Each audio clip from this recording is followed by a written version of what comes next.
इसमें एक कैरेक्टर है जो एक पियानो लेकर बैठता है और डिसाइड उसके पास एक टास्क है ना, टास्क क्या है उसको गाने की प्रैक्टिस करनी है। मैं आपको एक्सप्लेन करता चलूँ इस चीज़ के बारे में। उसके पास टास्क ये है कि उसको गाने की एक प्रैक्टिस करनी है और उसके लिए उसने अपना दिन सेट किया कि मैं आज गाने की प्रैक्टिस करूँगा। अब हम इसमें ध्यान से देख पा रहे हैं इस मूवी में कि वो गाने की प्रैक्टिस नहीं कर पाता है, वो डिस्ट्रैक्ट हो जाता है। वो पहले बैठता है गाना पे तो चूहा चूहे से डिस्ट्रैक्ट हो जाता है, फिर वो टीवी से डिस्ट्रैक्ट हो जाता है ना? फिर वो उसके फ्रेंड का फ़ोन आता है, बोले पार्टी में चलेगा क्या? वो फ़ोन से डिस्ट्रैक्ट हो जाता है। अच्छा फिर वो आपने नोट किया होगा, देखा होगा वो टेबल को नाप रहा है, इंची टेप रहता है, चेयर को नापता है कि मैं सही बैठा हूँ या नहीं बैठा हूँ। तो हमारा जीवन भी कुछ ऐसा ही है। हम करना चाह रहे हैं लेकिन हम डिस्ट्रैक्ट हैं, हमारा ध्यान भटका हुआ है। एक वचन हम देखेंगे, मैं आपको एक्सप्लेन करते चलूँगा। इफिसियों अध्याय 5 वचन 15 और 16। इफिसियों की किताब अध्याय 5 वचन 15 और 16 हम देखेंगे। इसलिए ध्यान से देखो कि कैसी चाल चलते हो। निर्बुद्धियों के समान नहीं पर बुद्धिमानों के समान चलो। अवसर को बहुमूल्य समझो क्योंकि दिन बुरे हैं। हाँ, इफिसियों 15 और 16 क्या कह रहा है? तुम कैसी चाल चलते हो? वो देखो, निर्बुद्धियों के समान नहीं चलो। क्यों? क्योंकि समय हमारे पास कम है और दिन बुरे हैं। तो इसमें क्या है कि इस मूवी में हम देखते हैं कि छोटी-छोटी चीज़ों में उसका ध्यान भटक जाता है ना? अच्छा एक बात मैंने जो नोट करी इस फ़िल्म में वो आपने शायद नोट करी नहीं पता। उसके पास काबिलियत की कमी है क्या? ही इज़ इंटेलिजेंट वो अच्छा पियानो प्ले कर सकता है ना? अच्छा बजा रहा था वो। तो काबिलियत की कमी उसके पास नहीं है। किस चीज़ की कमी है उसके पास में? उसके पास फ़ोकस की कमी है ना? तो क्या दिक्कत होता है हम कई बार हम ये सोचते हैं कि हमारी जो भटकाने वाली चीज़ें हैं वो बड़ी हैं। अगर आप ध्यान से इस फ़िल्म में देखें, तो ध्यान भटकाने वाली चीज़ें बहुत छोटी-छोटी थी उसमें, है ना? बहुत छोटी-छोटी चीज़ों ने अच्छा जब वो पियानो बजाने बैठा तब उसको याद आया कि वो फ्रेम जो है वो टेढ़ी है। तब तक उसको नहीं दिख रहा था कि उसकी फ्रेम टेढ़ी है। फिर वो फ्रेम को टेढ़ी कर सीधी करता है। फिर वो गाने टीवी के अंदर बार-बार चैनल चेंज करता है, तो उसको बंद कर देता है ना? स्टूपिड थिंग्स बहुत छोटी-छोटी बकवास सी चीज़ों पर अपना समय खराब कर रहा है। लेकिन उसके पास उद्देश्य है, लेकिन वो फ़ोकस की कमी है। हमारे साथ भी ऐसा ही होता है ना? और अंत में क्या होता है, अंत में उसका ध्यान इतना भटक जाता है कि वो कहता है मैं तो पार्टी करने जाऊँगा, मैं पियानो नहीं बजा रहा। फिर अपने फ्रेंड को फ़ोन करके बोलता है यार वो पार्टी जो तुमने ऑर्गनाइज़ करी थी, if you don't mind never mind मैं आ जाऊँ क्या? है ना? फिर वो पार्टी में चला जाता है। ऐसे ही परमेश्वर ने हम सबको एक काम दिया है ना? उसने दिन जोड़े हैं तो कुछ है, कुछ योजना है हमारे लिए उसमें, है ना? तो ऐसे ही परमेश्वर की हमारे जीवन में एक योजना है। वो पियानो बजाना उसकी योजना थी। परमेश्वर की योजना हमारे जीवन में भी है। लेकिन हम वो काम करने की जगह परमेश्वर से कहते हैं परमेश्वर आज मेरा पेट दर्द हो रहा है मैं बाद में करूँगा। आज मेरा सिर दर्द हो रहा है मैं प्रभु आपका काम बाद में करूँगा। प्रभु मैं बाइबल बाद में पढ़ लूँगा मुझे थोड़ा-सा रील्स देखना है। परमेश्वर मेरी बहन आ गई है मैं आज की प्रार्थना नहीं करूँगा। अच्छा परमेश्वर आज मेरा फ़ेवरेट सीरियल मुझे देखना है आज उसकी एंडिंग है, मैं वो पहले करूँगा, आपसे बाद में बात करूँगा, है ना? ऐसी बहुत सारी चीज़ें हमारे जीवन में अच्छा कई लोग सेवा भी नहीं करते, कहते परमेश्वर सेवा कोई और कर लेगा, मैं क्यों करूँ? सुसमाचार मैं किसी और को क्यों दूँ, है ना? अच्छा एक बात आपको और समझाना चाह रहा हूँ, परमेश्वर की आज्ञा टालना भी आज्ञा न मानना है ना? आज्ञा टालना भी क्या है? आज्ञा नहीं मानना है। God time is perfect time हम सब लोग कहते हैं ना, हमेशा परमेश्वर के अपने निश्चित समय पर परमेश्वर काम करता है। अब परमेश्वर ने हमारे जीवन में योजना दी है। परमेश्वर ने आप सबको एक ब्यूटीफुल पियानो दिया है। परमेश्वर चाहता है आप बजाएँ, है ना? एक योजना में काम करें, आप उस योजना में चलें लेकिन हम क्या करते हैं? हम भटक जाते हैं, हम उस योजना के अनुसार चल नहीं पाते। जैसा ईश्वर चाहता है वैसे हम कर नहीं पाते। ये हम सबके जीवन में भटकाव, ये टालम-टोल, चीज़ों को टालते रहना, समय का निकल जाना, उसके बाद में चीज़ें फिर हमारे हाथ से निकल जाती हैं, हम ये करते रहते हैं, मैं आज नहीं कल कर लूँगा। तो पहली बात आपको ये समझनी है, ध्यान भटकाने वाली चीज़ें हमेशा छोटी चीज़ों के पीछे छुपी होती हैं। अच्छा आदम और हवा ने फ्रूट खाया, ध्यान भटका ना उनका। खाना बहुत छोटी चीज़ है ना? बहुत छोटी चीज़ है, परमेश्वर के सामने क्या है? मतलब इतना बड़ा स्वर्ग, आप समझ रहे हैं? सृष्टिकर्ता परमेश्वर, वो परमेश्वर आपके साथ है। आपने किसको चुना है खाना खाने को? आप समझ सकते हो? तो छोटी चीज़ है ना, लेकिन उसके पीछे उसका एक्सक्यूज़ बड़ा दे दिया शैतान ने, तू परमेश्वर के तुल्य हो जाएगा, है ना? तो छोटी चीज़ें हमें ज़्यादा भटका देती हैं। इस फ़िल्म में भी हम देखते हैं कैसे छोटी-छोटी चीज़ें उसका माइंड डिस्ट्रैक्ट करती हैं, छोटी-छोटी चीज़ों से वो भटक जाता है, ठीक है? एक वचन हम और देखेंगे, मरकुस अध्याय 4, मरकुस की किताब अध्याय 4, 18 और 19 हम देखेंगे। जो झाड़ियों में कोई नहीं और अंतर्गतियों का लोभ समाकर वचन को दबा देता है, वह निष्फल। ठीक है। अच्छा ये वचन हम सबको पता है ना, बीज बोने वाले का दृष्टांत है इसके अंदर और वो बीज बोने वाले के बारे में बताते हैं, अलग-अलग प्रकार का बीज कहाँ-कहाँ गिरा। हम क्या करते हैं जब हम परमेश्वर के पास जब होते हैं तो हमें ऐसा लगता है कि हम प्रार्थना नहीं करते तो हम सोचते हैं कि अच्छा वो चीज़ को हम रिप्लेस कैसे करते हैं?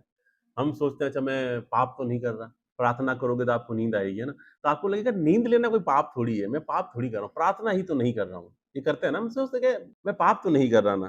तो बीज भी छोटे-छोटे हैं, है ना? बहुत कम छोटे-छोटे बीज हैं, कहाँ बो दिया गया है, छोटे-छोटे इफ़ेक्ट रिज़ल्ट बड़ा आता है बीज का भी। तो हम प्रभु का वचन कह रहा है हम अक्सर जानते हैं, बीज बोने वाले का दृष्टांत ये बताता है कि हम जानते हैं बीज कहाँ गिराने चाहिए, बीज कहाँ होने चाहिए, लेकिन हम एक्शन नहीं लेते। हम उस चीज़ को देखते नहीं हैं, हम समझने की कोशिश नहीं करते। हम हमेशा ये एक्सक्यूज़ देते हैं मैं पाप तो नहीं कर रहा। अगर मैं प्रार्थना नहीं कर रहा हूँ तो क्या हुआ? पाप भी तो नहीं कर रहा हूँ। झूठ बोलना क्या है? पाप थोड़ी है। या मैं टीवी देख रहा हूँ थोड़ी-सी तो गलत चीज़ थोड़ी देख रहा हूँ टीवी में, प्रभु का वचन ही तो देख रहा हूँ। नॉर्मल एंटरटेनमेंट ही तो देख रहा हूँ रील्स में, पाप थोड़ी कर रहा हूँ। छोटी चीज़ें जो आपको भरमाती है, उसको पाप के साथ कंपेयर ना करें। समझ रहे हैं आप? आज्ञा टालना भी पाप है। आप समझ रहे हैं? आप अगर प्रभु की आज्ञाएँ टाल रहे हैं, तो आप क्या कर रहे हैं? पाप कर रहे हैं।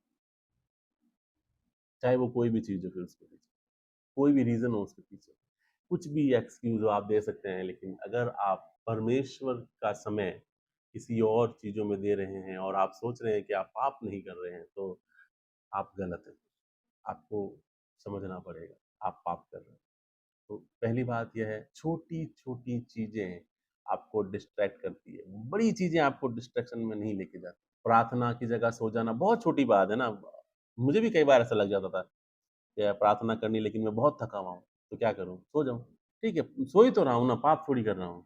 हम सो गए, हमने प्रार्थना नहीं करी। अच्छा, बहुत टाइम अभी ऐसा टाइम है मेरे साथ कि कभी-कभी मुझे खाना बनाना पड़ता है, मेरी वाइफ़ आफ्टर प्रेगनेंसी है तो मुझे प्रार्थना का समय जो है तो वो खाना बनाने में चला जाता है। तो प्रभु से कहता हूँ, "प्रभु घर का ही तो काम कर रहा हूँ, क्या करूँ अब?" तो प्रभु का एक वचन मेरे हृदय में आया था आज। प्रभु ने कहा कि, "तुम ये चिंता न करना कि तुम क्या खाते हो और क्या पीते हो, वो तुम्हारा स्वर्गीय पिता तुम्हें दे देगा। तुम्हें स्वर्गीय वस्तुओं की खोज में रहना है।" अच्छा, मैं सब दिन अभी पिछले 1 डेढ़ महीने से खाना पकाने में बिज़ी हूँ ज़्यादा। ये पका दूँ, ये खा लूँ, ये पका दूँ, ये खा लूँ। परमेश्वर वहाँ पर भी कहता है, आप भूखे रह जाओ, कोई दिक्कत नहीं है। परमेश्वर की प्रार्थना करें, है ना? जो आप सोचते हैं, उसको टाइम देना है, उसकी संगति में बैठना है। और दूसरी बात जो हम समझेंगे, वो है हम अक्सर जानते हैं कि हमें क्या करना चाहिए, लेकिन हम नहीं करते। ये बड़ी प्रॉब्लम है हम सब लोगों के साथ में, जो लोग समस्या में हैं, जो लोग नहीं कर पाते, उन लोगों को सबको पता है ना, बहुत सारे इंटेलिजेंट लोग हैं, उनको पता है कि मुझे प्रार्थना करनी है। बहुत सारे लोग हैं जो कहते हैं कि मैं अगर काम करूँगा तो मैं कर लूँगा, लेकिन वो करता नहीं है, ये बहुत मुश्किल है। इसका एक बहुत साइकोलॉजिकल एक बहुत बड़ा फैक्ट है इसके पीछे और जो बाइबल उसके बारे में बताती है हमारे। उसको अगर हम ध्यान से समझें तो मैं कह रहा हूँ आपकी आज 80% प्रॉब्लम जो टालम-टोल करने की प्रॉब्लम है, चीज़ों को टाल देना, काम को टाल देना, प्रार्थनाओं को टाल देना, उस प्रॉब्लम से आप बाहर आ जाएँगे। इसका आंसर हमें मिलता है रोमियो की किताब अध्याय 7। देखो पहली बात क्या थी, छोटी चीज़ आपको भटकाती है ना, बड़ी चीज़ आपको नहीं भटकाती है। छोटी चीज़ों में ज़्यादा भटक जाते हैं। दूसरी बात क्या कह रहा है वचन? कि हम जानते हैं लेकिन फिर भी हम उसे करते नहीं हैं। अच्छा क्यों नहीं करते? ये चीज़ मैं आपको समझाना चाह रहा हूँ। रोमियो अध्याय 7 वचन 17 हम देखेंगे, वचन 15 सॉरी। रोमियो 7 उसका 15 हम देखेंगे। जो मैं करता हूँ उसको नहीं जानता, क्योंकि जो मैं चाहता हूँ वह नहीं किया करता, परंतु जिससे मुझे घृणा आती है वही करता हूँ। हाँ, देखो कितनी गज़ब बात कही है पौलुस ने यहाँ पर। वो कह रहा है कि जो मैं नहीं चाहता हूँ, वो मैं करता हूँ। जिससे मैं घृणा करता हूँ, वो मैं कर लेता हूँ। अद्भुत बात नहीं है? तो जिस चीज़ से आप नफ़रत करते हो, उससे आप कैसे वो काम कैसे कर सकते हो? तो आपको नहीं करना है। हाँ, खतरनाक बात है ना भई। जो काम तो मुझे नहीं करना है, वो नहीं करना है, इसमें क्या है? अब आप कितनी गज़ब बात है ये, आप समझो इस चीज़ को, बहुत अद्भुत बात है। मैं आपको पहले एग्ज़ाम्पल एक चीज़ का दे चुका हूँ मैं इस चीज़ के लिए। परिणीति चोपड़ा एक फ़िल्म एक्ट्रेस है। अच्छा उसके पुराने स्टेटमेंट आप पढ़ोगे ना वो कि मैं किसी के साथ शादी कर लूँगी, लेकिन पॉलिटिशियन के साथ शादी नहीं करूँगी। आई हेट पॉलिटिशियंस मुझे पसंद नहीं है। मैं किसी के साथ शादी कर लूँगी, मैं नेता के साथ शादी नहीं करूँगी। बहुत सारे स्टेटमेंट उसने दिए हैं और उसने शादी किससे करी? राघव चड्ढा से। अच्छा राघव चड्ढा कौन है? पॉलिटिशियन है। अच्छा ऐसा क्यों हुआ? बाइबल कहती है अगर आप पुराना नियम उसमें लिखा दाऊद कहता है कि जिस चीज़ से मैं डरता था वो मुझ पर आ पड़ी। जब आप डरते हैं या किसी से घृणा करते हैं, किसी चीज़ को वो एनर्जी दे देते हैं आप। देखो, एनर्जी जो हमारी ऊर्जा है वो 2 प्रकार से काम करती है। या तो आप पॉज़िटिव हो या फिर आप नेगेटिव हो। अगर आप किसी से नफ़रत करते हो तो भी आप उसको उतनी ही एनर्जी दे रहे हो, जितनी आप प्यार करने वाले को देते हो। अगर प्यार कर रहे हो तो भी आप बंधन है। अच्छा बहुत बड़े विद्वान और फिलोसोफर ये मानते हैं नफ़रत करना भी बंधन है और प्यार करना भी बंधन है। दोनों ही बंधन है ना? हद और अनहद दोनों ही प्रॉब्लमैटिक है हमारे लिए। तो हमें करना क्या है? मध्यम मार्ग। ना हमें नफ़रत करनी है, ना हमें प्रेम करना है। हमें बीच में रहना है। प्रभु यीशु मसीह ने सिखाई ये बात। हम बाइबल पढ़ते हैं तो प्रभु यीशु मसीह जब अंतिम क्रॉस पर थे, तो प्रभु क्या कहते हैं? हे पिता, इन्हें क्षमा कर दे, ये नहीं जानते कि ये क्या करते हैं। That's it. उनका काम खत्म हो गया। तो दिक्कत हमारे साथ क्या हो रही है? हम जिससे घृणा करते हैं, उसको हमारे जीवन की एनर्जी दे देते हैं। हम 24 घंटे उसके बारे में सोचते रहते हैं। सोचते रहते हैं या नहीं? आप किसी से नफ़रत करोगे तो क्या करोगे? उसी के बारे में सोचते रहोगे। अच्छा किसी से प्यार करोगे तो क्या करोगे? उसी के बारे में सोचते रहोगे। दोनों ऑप्शन में दिमाग में वही रहेगा। दुश्मन के दिमाग में भी शत्रु रहता है और प्रेमी के दिमाग में भी प्रेमी रहता है। दोनों ऑप्शन में आप फँस जाएँगे। तो एक अक्सर हम जानते हैं कि हमें क्या करना है लेकिन हम कर नहीं पाते। उसका रीज़न ये है कि हम हमेशा हमारा जो सोचने का जो प्रोसेस है वो थॉट प्रोसेस वो उल्टा है। एग्ज़ाम्पल के लिए हम समझे जैसे मैं हूँ। अब मुझे कल किसी ने कहा कि आप मोटे हो गए, वज़न कम करो, है ना? अब मेरे माइंड में क्या आना चाहिए? मेरे मन में आना चाहिए कि मुझे पतला होना है। अब ये भी मेरे मन में क्यों आ रहा है कि मैंने अपने थॉट प्रोसेस को चेंज कर लिया था, बहुत पहले मैं समझ गया चीज़ों को। अच्छा आम आदमी के दिमाग में क्या आएगा? मैं बहुत मोटा हूँ। वो काँच में देखेगा और बोलेगा, "वज़न ज़्यादा बढ़ गया है यार।" जिम जाएगा और बोलेगा, "वज़न ज़्यादा बढ़ गया है यार।" वो यही बोलता रहेगा, है ना? ऐसे ही बोलेगा ना, फैक्ट है ना? हम बच्चों को हम क्या बोलते हैं, "तू बहुत ज़्यादा बदमाश हो गया है आजकल, बहुत शैतानी करने लग गया है तू आजकल।" एक्चुअल में जो हम दे रहे हैं, वही वो बन रहा है। तो यहाँ पर रोमियो की किताब में वही समझाने की कोशिश कर रहा है कि आप हमारे दिमाग अपने दिमाग को क्या दे रहे हो? क्या लेबल दे रहे हो उसको? मतलब क्या नाम दे रहे हो उसको? आप समझ रहे हैं? क्या नाम देना चाहते हो आप? अगर आप संत हो, तो मैं कह रहा हूँ आपकी प्रार्थनाएँ कौन रोक सकता है? एक संत प्रार्थना से रुक सकता है क्या? हम क्या लेबल दे रहे हैं खुद को? अच्छा एक संत गुटखा खा सकता है क्या? कल एक भैया मिले थे मुझे वो मुझे कह रहे हैं कि मैं अघोरी हूँ, मैं वो हूँ, मैं साधना करता हूँ। मैंने कहा भैया अघोरी गुटखा खा सकता है क्या? बोले वो बात की बात है, वो छोड़ दो आप। आप पहले मेरी बात पे ध्यान दो। मैंने कहा इस मेरे को तो बताओ पहले अघोरी गुटखा खा सकता है क्या? उनके पास जवाब नहीं था। चलो मेरे पास भी जवाब नहीं, मुझे नहीं पता उस बात के बारे में, लेकिन मैं आपको एग्ज़ाम्पल दे रहा हूँ। तो जब आप अपने आप को कह देंगे कि मैं संत हूँ, तो आप पाप कर सकते हैं क्या? आप प्रभु की संगति से दूर रह सकते हैं क्या? नहीं ना। तो करना क्या है, ये एनर्जी को यहाँ से उठा के यहाँ रख देना है बस। सिंपल सी बात है। आ रहा है समझ में? मार गोड्डा बहुत दुखे है, इसको उठाओ गोड्डों को, इधर रख दो, बस। फिर क्या हो जाएगा? मेरे घुटने एकदम सही हो रहे हैं, मैं चंगा हो रहा हूँ। अच्छा मैं प्रार्थना नहीं कर पा रहा हूँ, बहुत परेशान रहता हूँ, इसको उठा के इधर रख दो, बस। मैं संत हूँ, मैं प्रार्थना करने की कोशिश कर रहा हूँ। धीरे-धीरे मेरी प्रार्थनाएँ बढ़ जाएँगी, धीरे-धीरे मैं प्रार्थनाएँ हो जाएँगी, बस। यही तो करना है, स्विच कर देना है उस चीज़ को, ठीक है? पहली बात समझ में आई? छोटी-छोटी चीज़ों से डिस्ट्रैक्ट नहीं होना है, लिस्ट बना लेना भैया। दूसरी बात एनर्जी नेगेटिव चीज़ को एनर्जी नहीं देनी है, ठीक है? बात समझ में आई? तीसरी बात हम समझेंगे भजन संहिता 90 90 उसका 12 हमको अपने दिन गिनने की समझ दे कि हम बुद्धिमान हो जाएँ। समय है ना टाइम, ये गिफ्ट है, लेकिन लिमिटेड है, सीमित है। आप समझ रहे हो? वो कह रहा है हमें हमारे समय गिनने की बुद्धि दे, समझ दे। वो कहते हैं ना आज हमने ये सुनो ना आपके पास समय लिमिटेड है, दिन बहुत थोड़े हैं, कुछ नाम कमा जाऊँ, आपको समझना पड़ेगा। आपको टाइम की वैल्यू समझनी पड़ेगी, टाइम निकल जाएगा। अच्छा टाइम की वैल्यू कैसे समझेंगे हम? कैसे हम टाइम की वैल्यू समझें? इसका बहुत अच्छा एग्ज़ाम्पल या बहुत अच्छा जो टेक्निक है वो ये है कि हम प्रेज़ेंट में जिएँ। प्रेज़ेंट में कैसे जिएँगे? अच्छा हम ये सोचते हैं कि भई प्रार्थना करनी है तो रात को कर लूँगा, है ना? ये सोचते हैं ना भई कि प्रार्थना रात को कर लेंगे। अच्छा रात को फिर हम सोचते हैं अरे यार आज तो मासी के घर जाना है, यही सोचते हैं, कल प्रार्थना कर लेंगे। फिर कल क्या होता है, सुबह उठते हैं तो अरे यार रात को प्रार्थना कर लेंगे। जबकि सुबह आपके पास टाइम है, कल आप शादी में गए थे, आज आपने छुट्टी कर ली है ऑफ़िस की, बोले यार कल रात को ज़्यादा थक गया था, आज छुट्टी है ऑफ़िस की, है ना? तो आज आपने छुट्टी कर ली ऑफ़िस की। अच्छा जब छुट्टी कर ली आपके पास पूरा दिन है, आप आराम से रोज़ 7 बजे उठते हो, आज 11 बजे उठे हो। लेकिन आप 11 से अब आपको पता है मेरी प्रार्थना का समय रात को 9 बजे है, तो आप पूरा दिन क्या करोगे? आप घूमोगे, दोस्तों के पास बात करोगे, रील चलाओगे, ये वो सब टाइम पास करोगे। फिर जैसे ही रात की 9 बजे क्या करोगे? कल की शादी से थका हुआ हूँ यार, आज सो जाता हूँ 9 बजे। यही करेंगे ना? अब टाइम की वैल्यू कैसे समझेंगे? टाइम का मतलब होता है प्रेज़ेंट में जीना। अभी मेरे पास टाइम है, मैं अभी कर लेता हूँ, है ना? शाम को सोचेंगे। तो जब आपके पास फ्री टाइम है, उस टाइम में कर लो प्रार्थना, उस टाइम में बाइबल पढ़ लो। जो इम्पोर्टेंट काम है, उस समय कर लो। लिस्ट बना लो इम्पोर्टेंट काम पहले करने हैं, ठीक है? बाकी काम बाद में करने हैं। छोटी-छोटी चीज़ें आपको भरमाएँगी। पहला काम इम्पोर्टेंट काम की लिस्ट बना लो, पहले काम इम्पोर्टेंट काम पहले करने तो टालम-टोल आपका बंद हो जाएगा, ठीक है? तो पहली बात क्या थी? छोटी चीज़ आपका ध्यान भटकाएगी, ध्यान रखना है। जो काम करना है उस पे एनर्जी देनी है, जो नहीं करना है उसके ऊपर एनर्जी नहीं देनी है ना? आप जानते हैं क्या करना है लेकिन आप कर नहीं पाते क्योंकि आप अपनी एनर्जी कहाँ दे रहे हैं। तीसरी बात टाइम गिफ्ट है, बट लिमिटेड है, सीमित है ना? आप समझ लो। 60 साल की उम्र में रहोगे मुझे प्रभु के लिए बहुत काम करना था, मैं उतना कर नहीं पाया। क्यों? क्योंकि आपने टाइम की वैल्यू नहीं समझी।